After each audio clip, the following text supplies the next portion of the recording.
Hundreds of thousands of guns sold in the United States vanish because of loose American gun laws. Many then reappear in Jamaica, turning our streets into battlefields. Teach them! Always make sure the message reach them!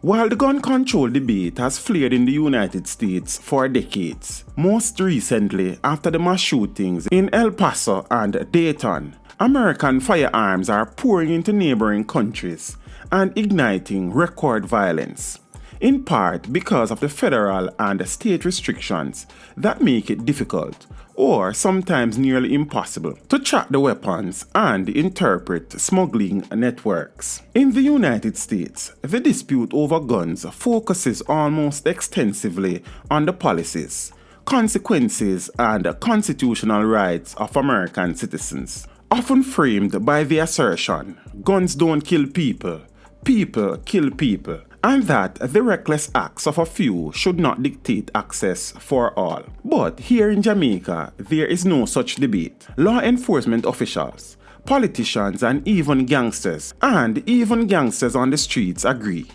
It is the abundance of guns, typically from the United States, that makes the country so deadly. And while the argument over gun control plays on a continual loop in the United States, Jamaicans are dying because of it, at a rate that is 9 times the global average. Many people in the US see gun control as a purely domestic issue, but America's long-suffering neighbors, whose citizens are being murdered by US weapons, have a very different perspective. Firearms play such a central role in Jamaican murders that the authorities keep a list of the nation's 30 deadliest guns based on ballistic matches. To keep track of them, they are given names such as Brianna, Ghost, or Ambrosio. Some guns are so poorly documented that the United States Bureau of Alcohol, Tobacco, Firearms, and Explosives has nothing more than a piece of paper with the name and details of the original buyer. By law, licensed gun merchants in the United States are not required to do much more than record retail sales, and usually don't have to report them to the authorities.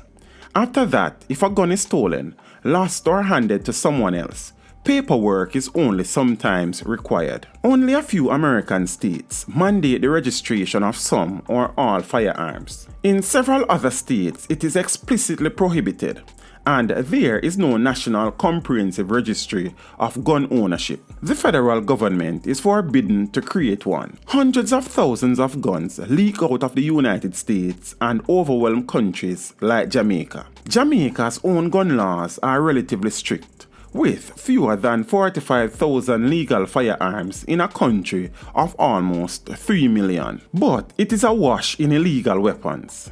Jamaican authorities, who estimate that 200 guns are smuggled into the country from the United States every month, routinely ask American officials to examine some of the weapons they seize in raids, during traffic stops, or at the country's ports of entries. Of the nearly 1,500 weapons that the ATF checked between 2016 and 2018, 71% came from the United States. Here in Jamaica, the drug trade has fallen from its heyday, well, somewhat.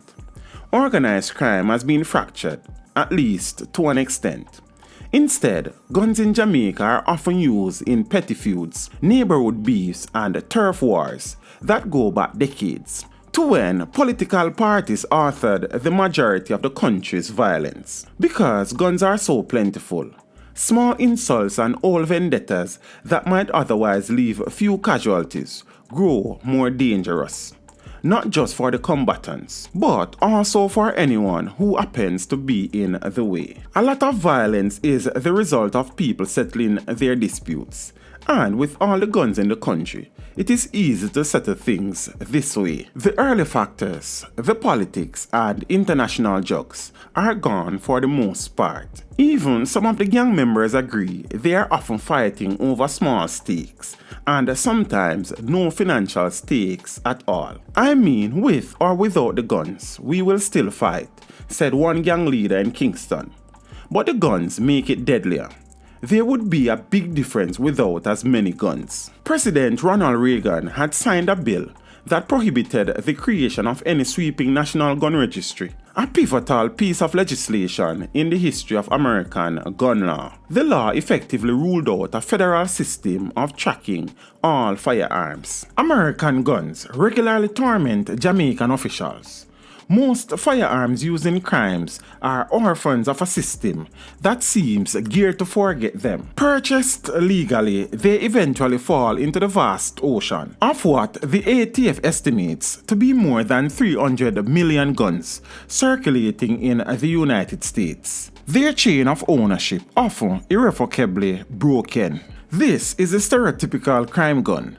They almost all originate with a legal sale and are then passed on or otherwise vanish before reappearing in a crime. Because Jamaican officials still have difficulties manning our borders and ports of entries, even with the assistance of American law enforcement, we struggle to shut down the smuggling rings that fuel the nation's violence. As was mentioned earlier, much of the fighting today stems from political conflicts that stretch back long before the shooters were born. In past decades, armed groups loyal to one of the two major political parties, the Jamaica Labour Party and the People's National Party, battled one another for dominance. The patronage networks eventually transitioned to crime, stripped of their political focus. Local leaders known as Dons grew incredibly powerful, as deep connections to the United States, Canada, and Britain enabled their criminal enterprises to become transnational. However, the Don culture started to change. The political enforcers are now undermined by younger, less conscientious individuals with less purpose to the violence. The splintered factions began fighting one another, leading to more and more random violence. Wars broke out between once aligned blocs, and the gangs multiplied to more than 250 nationwide. However, there's a notable exception to Jamaica's vendetta violence. A multi-million-dollar scamming industry has flourished here, inciting many deaths.